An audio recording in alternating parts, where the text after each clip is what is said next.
আসসালামু আলাইকুম। যে যেখান থেকে দেখছেন সকলকে অসংখ্য অসংখ্য ধন্যবাদ আমার ভিডিও দেখার জন্য। আশা করছি সবাই ভিডিওটি না টেনে পুরোটাই দেখবেন। আর যাদের ভালো লাগবে অবশ্যই একটি লাইক ও সাবস্ক্রাইব করে দিবেন। সবার কাছে অনুরোধ রইল। তো এই দেখুন আজ অনেক দিন পরে একটি ভিডিও নিয়ে আসলাম। আমরা একটু বিকেলবেলা বের হয়েছিলাম একটি বিলের পাশে। তো ঘুরতে ঘুরতে হঠাৎ করে আমরা গিয়েছিলাম বিকেল বলতে দুপুরের দিকে। বিকেলে আমার হাজব্যান্ড বলল চলো বাইরে যাব। তো ওখান থেকে চলে এসে একটু ঘোরাফেরা করে আমরা রেডি হয়ে নিয়েছিলাম। তো রেডি হয়ে নিয়ে অবশেষে চিন্তা করলাম যে ঠিক আছে তো বেরিয়ে যাব। তো আসলে ছিল সেদিন ঈদের দিন, আমাদের সারাদিন খুব বোরিং কেটেছিল। অবশেষে আমিও রেডি হয়ে নিলাম শাড়ি পরে। এই তো ফাইনালি আমরা জায়গা মতো চলে এসেছিলাম। আসলে এত তাড়াহুড়ো হয়েছিল সব কিছু যে ভেবে উঠতে পারিনি কী থেকে কী করবো। আসলে ঈদের দিন ছিল, ঈদের দিন আমরা বাড়িতে যেতে পারিনি। তো আশেপাশে একটু ঘুরতেছিলাম।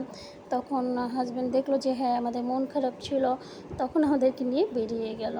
যাক, জায়গাটা এত সুন্দর ছিল। আসলে এটা একটি নদী ছিল, আর সম্ভবত পদ্মা নদীর সাথে এটা পদ্মা নদী ছিল। আমার সঠিক জানা ছিল না এটা কোন নদী ছিল, কিন্তু জায়গাটা এত সুন্দরভাবে তারা তৈরি করেছিল, খুবই ভালো লাগতেছিল। আর আশেপাশে এত এত রেস্টুরেন্ট আর এত ভ্যারাইটি ছিল খাবারের যে কোনটায় যাব কোনটায় বসবো এটা নিয়ে কনফিউজ ছিলাম। তো আমার হাজব্যান্ড বললো যে আমি এর আগেও এখানে এসেছিলাম, ওপাশে একটা রেস্টুরেন্ট আছে, চলো বা সেখানে যাই। তো বললাম যে ঠিক আছে তাহলে সেখানেই যাই। তো আমরা আর এই দালান কোঠার রেস্টুরেন্টে না বসে চলে গেলাম বাঁশের তৈরি একটি রেস্টুরেন্টে, যেটা এত সুন্দর ছিল, এত মনোরম পরিবেশ ছিল যে এক কথায় যে যাবে তার খুব খুব ভালো লাগবে। দেখেন যাওয়ার পরটাই ছিল কাঠের আর বাঁশের, এতটা সুন্দর ছিল। আর যাওয়ার সময় দেখে একটি ডিম ভাঙা ছিল, হয়তো তারা নেওয়ার সময় ডিমটা ভেঙে গিয়েছিল। এদিকে আমার ঠান্ডা লাগার জন্য কথাগুলো একটু কেমন শোনাবে। তো দেখুন লাইট জ্বালিয়ে দিয়েছে, অলরেডি সন্ধ্যা হয়ে যাচ্ছিলো। বলেছিলাম যে আমাদের যেতে যেতে অনেকটা লেট হয়ে গিয়েছিলো, যেতে আমরা একটু বাইরে হাঁটতে গিয়েছিলাম। তো এই তো হাঁটতেছি, বাইরের পরিবেশ এই যে এরকম ছিল। আর আমরা যাচ্ছিলাম একদম ওই মাথায়, একদম শেষের দিকে। অনেক সুন্দর ছিল, বিশেষ করে আমার খুব ভালো লাগছিলো। আর যেহেতু আমি শহরেই বড় হয়েছি, এরকম পরিবেশ কিন্তু খুব ভালো লাগে। খুব মানে হাঁটা চলায় খুবই ভালো লাগে। আবার ছেলে তো খুব খুশি ছিল, সে একটু পর হাঁটতেছিল, আবার ফেরত আসতেছিল, এটা বলতেছিল সেটা বলতেছিল, সে খুবই খুবই খুশি ছিল। তো আর কি আমরা হাঁটতে হাঁটতে প্রায় জায়গার মতো চলে আসছিলাম। আসলে জায়গাটা বেশ লং, মানে হাঁটতে বেশ সময় লাগবে, ধীরে ধীরে হেঁটে গেলে বেশ ভালোই লাগে। আমরা একটু দাঁড়িয়েছিলাম মাঝখানে কিছু ফটো তোলার জন্য, কিছু ফটো তুলেছিলাম। তো এই প্রথমে একটি এরকম খাবার দোকান, পরে একটা, তারপরেই ভিতরে রেস্টুরেন্ট ছিল, এত সুন্দর ছিল। আর সবচেয়ে বড় কথা এত বাতাস ছিল, যেহেতু নদীর সাইডে, একদম নদীর সাইডে ছিল রেস্টুরেন্টটা। বাতাসের জন্য মানে ঠিক মতো বসাও যাচ্ছিল না, চুল এক পাশ থেকে আরেক পাশে চলে আসতেছিল।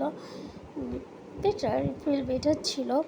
তো এই আমরা বসে পড়েছিলাম জায়গায়, আমরা এখানেই বসেছিলাম। ওপাশে আরও কিছু এরকম ছিল, কিন্তু আমরা এক সাইডে এই পাশে এসে বসেছিলাম। আর ওই পাশে লোক ছিল, তার ওপাশে যাইনি আমরা।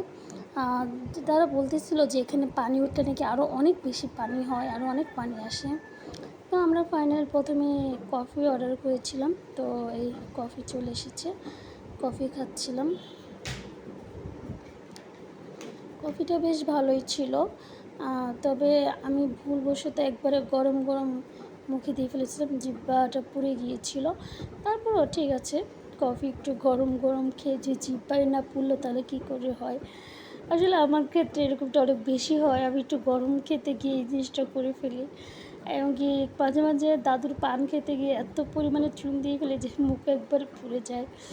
তো আমার হাজব্যান্ড অর্ডার করেছিল মুরগি ঝাল কষা আর পরোটা, আর আমি বিরিয়ানি অর্ডার করেছিলাম। অ্যাকচুয়ালি আমার কি করব কি খাবো বুঝে উঠতেছিলাম না। তো এর মাঝে মাঝে আমরা একটু ভিডিও করতেছিলাম, লাইক খাওয়া দাওয়া করতেছিলাম, সব কিছু করতেছিলাম। যে সবসময় তো আর এরকম ঘুরতে যাওয়া হয় না, একটু ঘুরতে গেলে সব কিছুই করতে ভালো লাগে।